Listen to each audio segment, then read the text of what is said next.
पप्पू यादव जी इस वक्त हमारे साथ जुड़ चुके हैं। कांग्रेस पार्टी के आप वरिष्ठ नेता, 5 बार के सांसद रह चुके हैं बिहार में अलग अलग हिस्सों से। आपका बहुत स्वागत है पप्पू यादव जी आज तक पर। अब कांग्रेस का नेता बनने के बाद क्या महसूस हो रहा है? बहुत बहुत धन्यवाद, बहुत बहुत धन्यवाद भैया। मैं कांग्रेस के आइडियोलॉजी के साथ, आपको याद है, हमेशा से मेरा तो जीवन ही संघर्ष, न्याय और सेवा का रहा है और सामाजिक न्याय का जाना गया है। बिना किसी जाति, कास्टलेस राजनीति मेरी रही है। कहीं हिंदू मुसलमान या किसी खुद से ज्यादा दूसरों के विचारों का रेस्पेक्ट करना हमारी संस्कृति और मेरी व्यक्तिगत जीवन भी रही है। मैं जिस आध्यात्मिक परिवार से आता हूँ वहाँ कास्ट है ही नहीं, वहाँ रिलीजन है ही नहीं, वहाँ ह्यूमैनिटी है। और कांग्रेस आइडियोलॉजी हमेशा ह्यूमैनिटी पे चली है। ये जो डेमोक्रेसी है, जो लोकतंत्र है, ये जो संविधान है, ये सबके को सम्मान की बात करता है ना। तो राहुल गांधी जी के साथ मेरा जो व्यक्तिगत रिश्ता रहा है वो बहुत ही वात्सल प्रेम का रहा है, स्नेह का रहा है। हमेशा एक सगे भाई की तरह हम दोनों एक दूसरे व्यक्ति से मिलते रहे हैं। हम लोगों की विचारधारा मिलती रही है और कांग्रेस जिस आम आदमी की आवाज की तरह सब दिन रहे हैं, चाहे वो गांधी थॉट से पहले से लेकर के आज तक, पटेल से लेकर के, नेहरू जी से लेकर के आज तक, वो आइडियोलॉजी मेरी जीवन की एक ताकत है। और जिस कोशिश सीमांचल की जो राजनीति रही है, जो धारा रही है, जहाँ पर माइनॉरिटीज, अत्यंत पिछड़ी जाति, दलित के लोग, वहाँ सबसे ज्यादा अत्यंत पिछड़े, माइनॉरिटीज और दलित, ये जो ओबीसी की ताकत है, जो सीमांचल है, कोसी है, मिथिलांचल है, जहाँ मैं यूनिवर्सिटी प्रेसिडेंट भी बना, जहाँ मेरी राजनीति मुखिया से शुरू हुई, 90 में एमएलए बने और लगातार 5 बार सांसद होने के बाद भी मैडम रंजीत रंजन 2 बार लोकसभा से रही, फिर राज्यसभा से हैं। माँ कुछ वोटों से चुनाव हार गई, कांग्रेस के समर्थन से माँ चुनाव लड़ी थी, बीजेपी उस वक्त चुनाव जीत गई थी। मैं तब नहीं था जब ये चुनाव हुई थी। कांग्रेस का सिर्फ समर्थन था।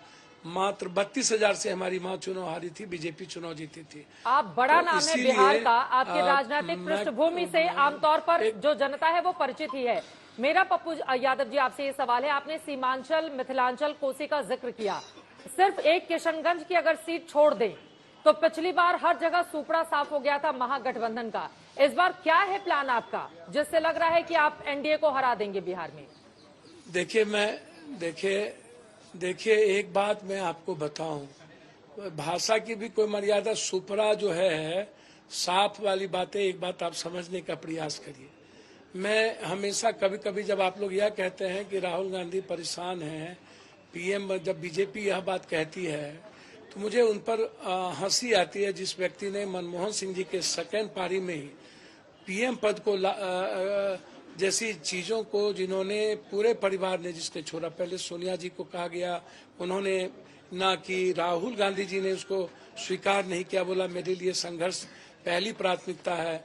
मैं आपसे भी कहूंगा कि क्या इस वर्ल्ड की हिस्ट्री में जब सोशल मीडिया का इतना बड़ा युग आ गया, जहां ट्वीट के लोग खेलते हैं और एक दूसरे मोबाइल पर ही हैप्पी बर्थडे, मैरिज एनिवर्सरी लोग कर देते हैं, वहां 4,000, 4,500 किलोमीटर पैदल और 6,000, वर्ल्ड की हिस्ट्री में जरा आप उठा के देखिए, अब्राहम लिंकन से लेकर के आज तक या मंडेला से लेकर के आज तक, इतना बड़ा एक क्या कहा जाए, मैं इस कम उम्र में एक हाफ गंजी पहन के माइनस में एक देश के 130 करोड़ लोगों की, आम आदमी की आवाज, जहां पर न कोई कास्ट है, न क्रीट है, नफरत है, और आप सुपरा साफ होने की बात करते हैं, तो आप कभी ये सोचिए ना, मैं आपसे भी कहता हूं कि नीतीश कुमार जी अकेले चुनाव लड़े थे या बीजेपी भी अकेले चुनाव लड़ी थी, बीजेपी इतना परेशान क्यों है? नरेंद्र मोदी जी नीतीश कुमार को गाली दे करके,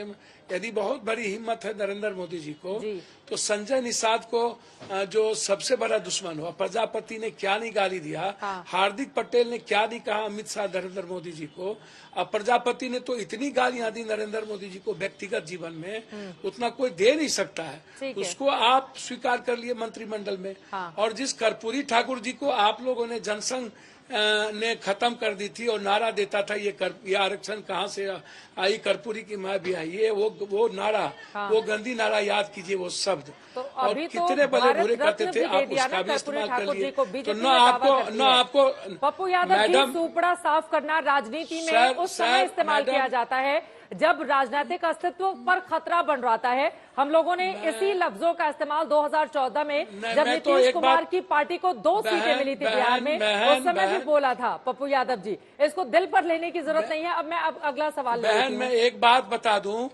मैं जी मेरा अगला सवाल बहन, एक बात मैं कहूं आपको। बोलिए बोलिए सर।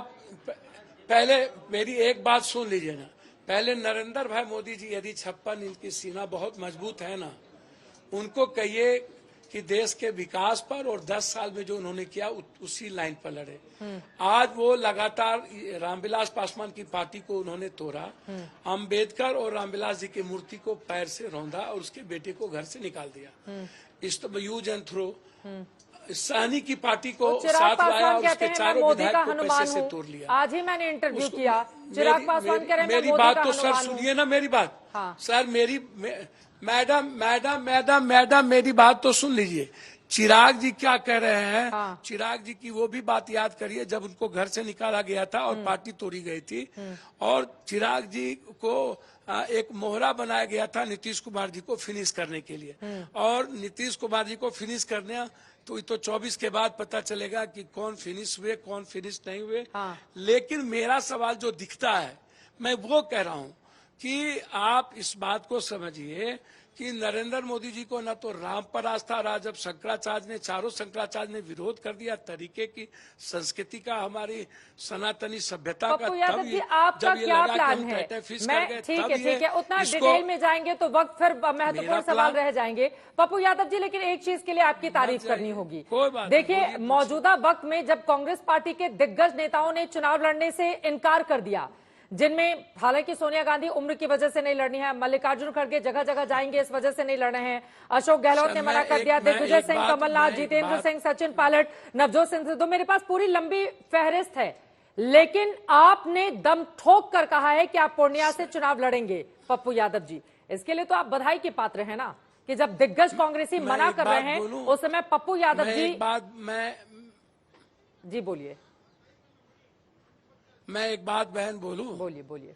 कितने पार्टी, कितने लोग, 2-2, 3-3 लोग तो इनके कैंडिडेट जब उन्होंने दे दिया, सिंबल घोषणा कर दी, तब जब बीजेपी पीक पर है, आप कह रहे हैं गहलोत ने, आप कह रहे हैं सचिन पायलट, दिग्विजय सिंह, कमलनाथ, सबने मना कर दिया, तब आप कांग्रेस में हिम्मत दिखाए लड़ने की। मैं एक बात बहुत क्लियर आपको कह देना चाहता हूँ, और इसको आप समझिए कि राहुल गांधी जी ने दिल जीता इस देश का। राहुल गांधी जी ने उम्मीदें जगाई हैं किसानों का, युवाओं का, इस देश के व्यापारियों का, इस देश के आम लोगों का। अलग बात है कि नरेंद्र भाई मोदी जी को किसी भी अपने विचारधारा पर, राम मंदिर पर भरोसा नहीं रहा, तो उन्होंने कभी नरसिम्हा राव, जिसको कांग्रेस ने पीएम बनाया। आप हमको एक बात बताइए, हाँ। इतना परेशान क्यों है? कांग्रेस मुक्त भारत के बाद बीजेपी कांग्रेस युक्त क्यों हो रही है? गुलाम नबी आजाद से लेकर सचिन पायलट सिप के लिए परेशान, उसके बाद बाला साहब ठाकरे के लिए परेशान, उसके बाद आप उठा करके देख लीजिए कि कांग्रेस, असम का मुख्यमंत्री कांग्रेसी, उसके बाद आप इन्होंने कर्नाटक में जो इन्होंने तोड़ा तो कांग्रेसी को तोड़ के असम के मुख्यमंत्री तो कह रहे हैं कि कांग्रेसी जीतेंगे, फिर भी जीतने के बाद आ जाएंगे, मैं बीजेपी में शामिल करा लूंगा। तो सर सुनिए ना मेरी बात, मैं तो सुनिए ना, असम के मुख्यमंत्री से पूछिए ना भैया, हाँ। वो कहाँ थे और कहाँ से वो ककारा सीखे हैं। ठीक है, आप वो बात छोड़ दीजिए। हाँ। ये आधी से अधिक बीजेपी कांग्रेसी है। ठीक है, इसको आप समझ लीजिए। कांग्रेस पार्टी को मौजूदा वक्त में जिताने का फॉर्मूला क्या है आपके पास बिहार में? और अभी तो भैया, तो बीजेपी को फॉर्मूला यही है ना कि अशोक चौहान को ला करके एक दिन में राज्यसभा बना दो। इतना परेशान आत्मा बम्बई में क्यों भाई? और राज ठाकरे जिसको बीजेपी गाली देता था, उत्तर भारतीय है, जो बीजेपी कहती है कि मैं उत्तर भारत की सुरक्षा की बात करता हूं। हाँ। और उत्तर भारत को सबसे ज्यादा किसी ने लात मारा, किसी ने अपमानित किया तो राज ठाकरे ने। तो बीजेपी का ये कैरेक्टर कैसा है, ये चरित्र कैसा है?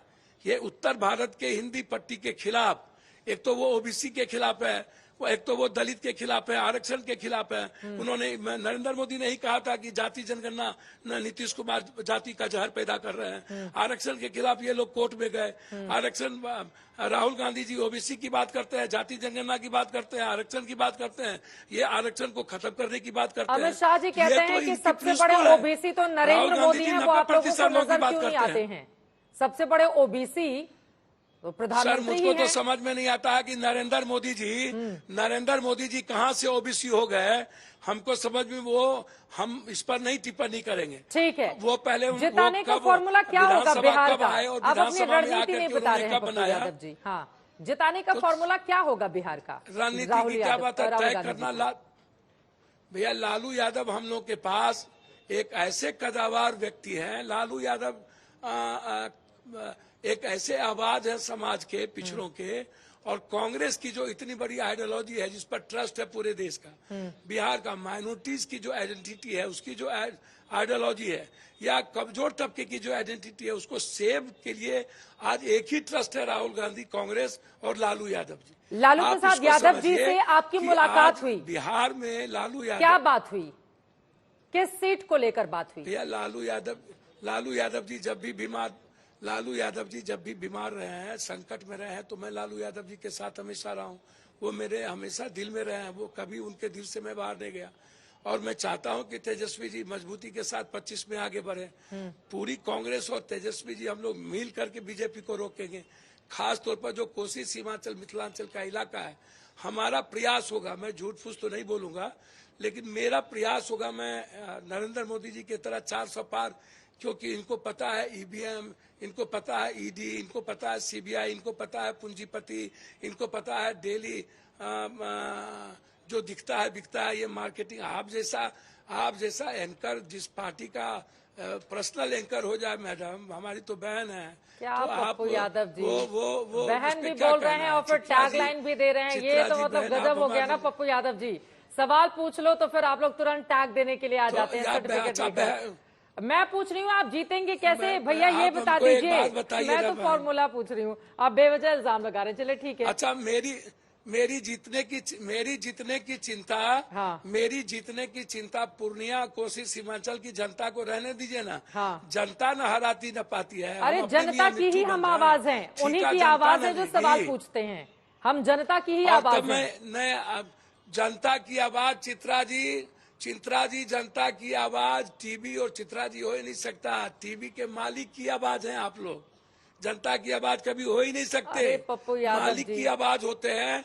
पूर्णिया को जाकर के पूछिए, पूर्णिया को जाकर के पूछिए, सीमांचल को जाकर के पूछिए। अरे जाकर पूछना क्या है, मैं लगातार रिपोर्टिंग करती रहती हूँ सर। पप्पू यादव जी, आपको बताने की जरूरत तो है नहीं तो बिहार की रिपोर्टिंग मैंने कितनी की है, कई जगहों पर मैंने की है। ठीक है, मेरी जितनी मेरी पार्टी, सुनिए चित्रा जी, मेरी पार्टी जो आज मर्ज की है, हाँ। हमारे वर्कर में जो लड़ने मरने का जज्बा रहा है जी, और जो संघर्ष करने का जज्बा रहा है, और जो कांग्रेस की आइडियोलॉजी है जो दुनिया देख रही है, वर्ल्ड, संघर्ष और मरने के जज्बा के साथ एक बड़ी आइडियोलॉजी का मिलन हुआ है।